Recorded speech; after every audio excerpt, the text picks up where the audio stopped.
Arthur Junio, bonjour. Bonjour. Vous êtes actuellement à l'affiche du film Macadam Baby, réalisé par Patrick Bossard, et vous êtes le frangin. Parlez-nous du film, racontez-nous. Alors, le film,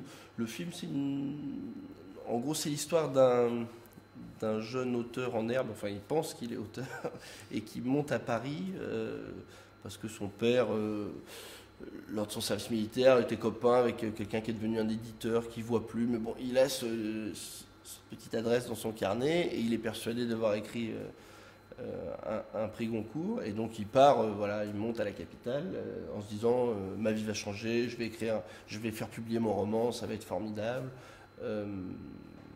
Il arrive à Paris et c'est un peu plus compliqué, c'est-à-dire que il se rend compte qu'il a peut-être pas écrit un chef-d'œuvre.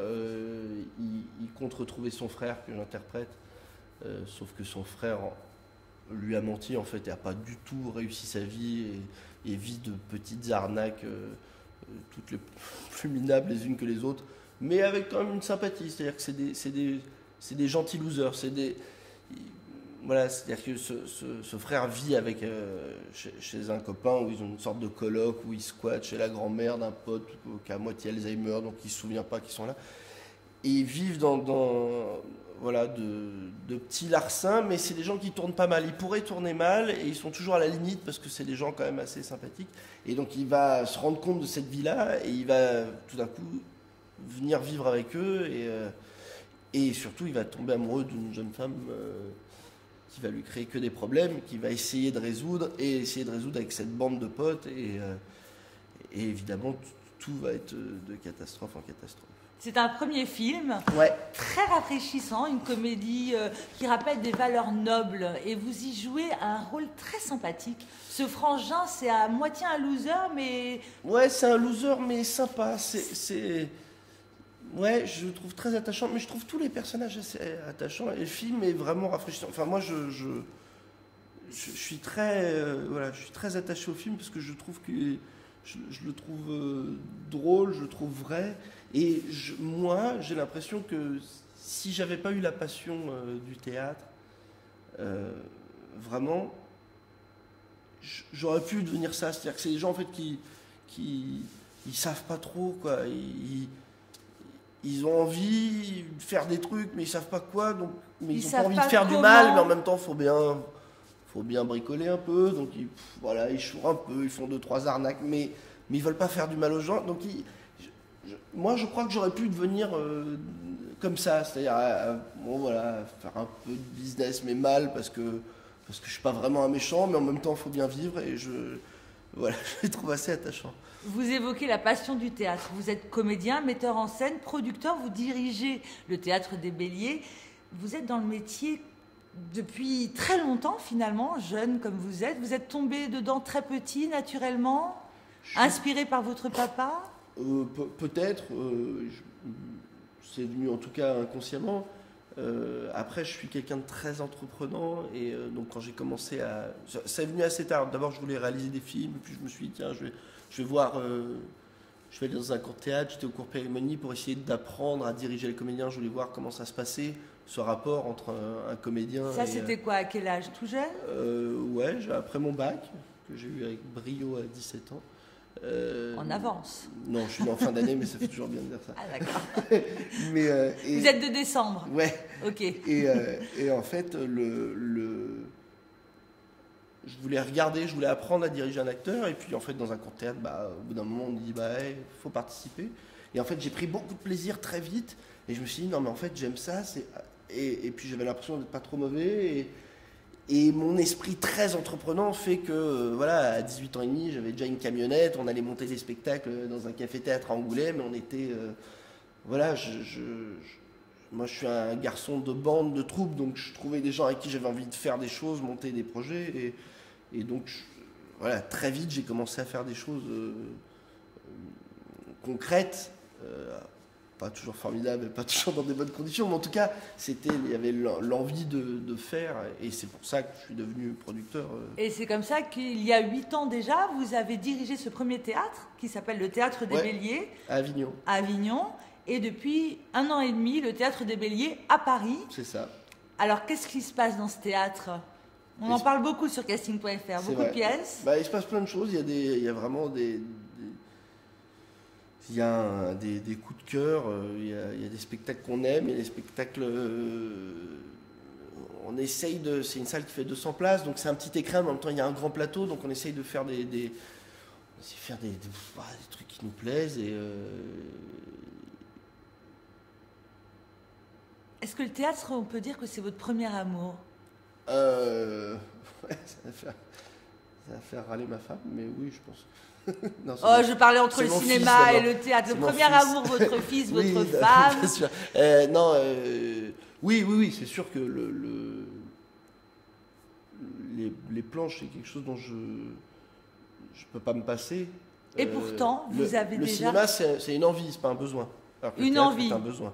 C'est-à-dire que je suis très content de faire des films comme Macadam Baby et je suis comme très Macadam heureux de les Baby faire. et d'autres réalisés par Steve Suissa, Patrice Lecomte, Isabelle Mergo, etc., etc. Vous en êtes à votre 11e film.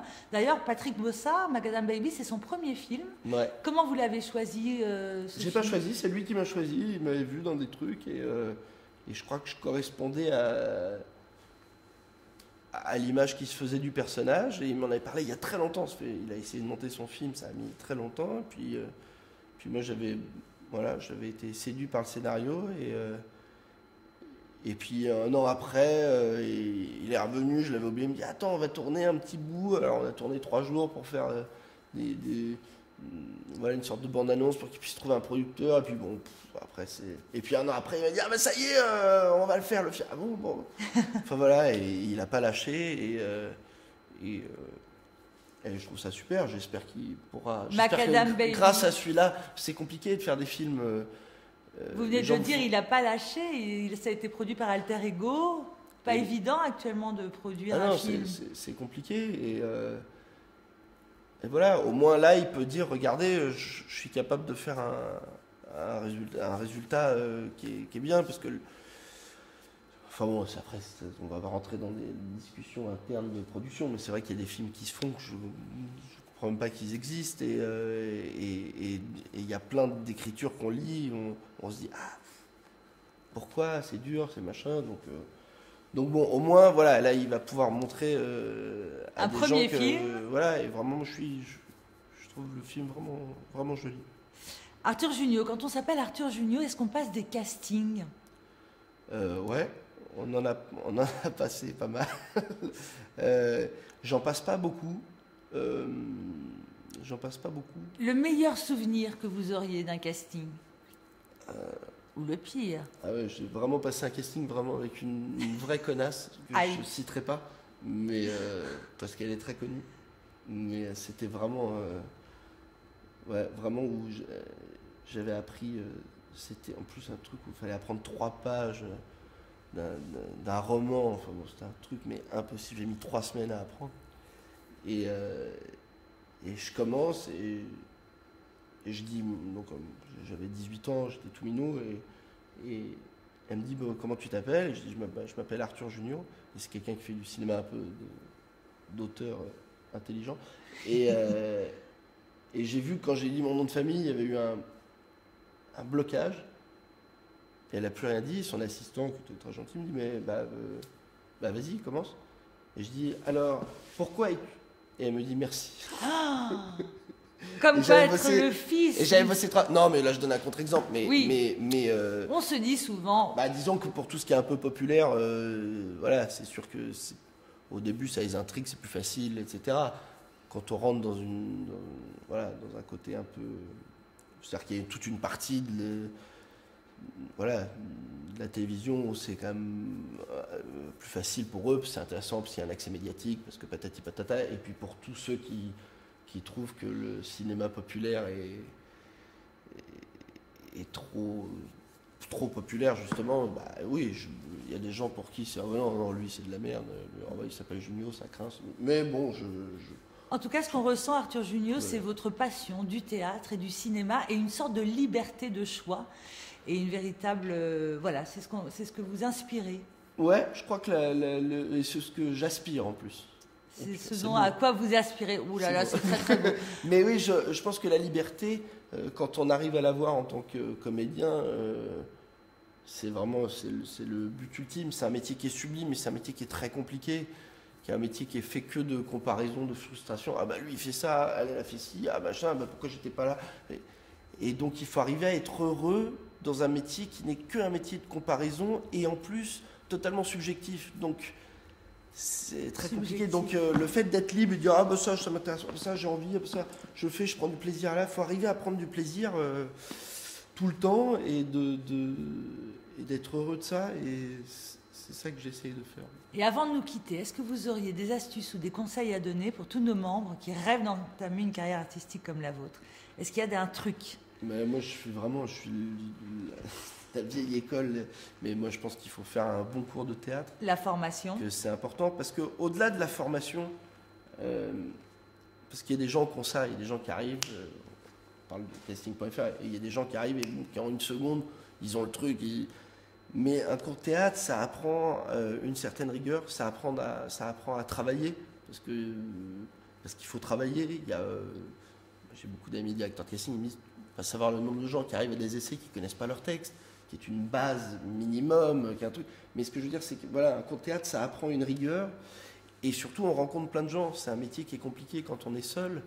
Et le cours de théâtre, ça permet de rencontrer des gens avec qui on a envie d'écrire, avec qui on a envie de mettre en scène, avec qui on a envie de faire des choses, de créer. Maintenant, il y a quand même un accès au multimédia qui est très simple. Donc aujourd'hui, n'importe qui peut faire des petits courts-métrages, les mettre sur Internet, etc. Et on voit qu'il y a des carrières qui se créent entièrement grâce à Internet, ce qui n'existait pas avant. Donc il faut pouvoir échanger, chercher, trouver. Donc il ne faut pas être seul.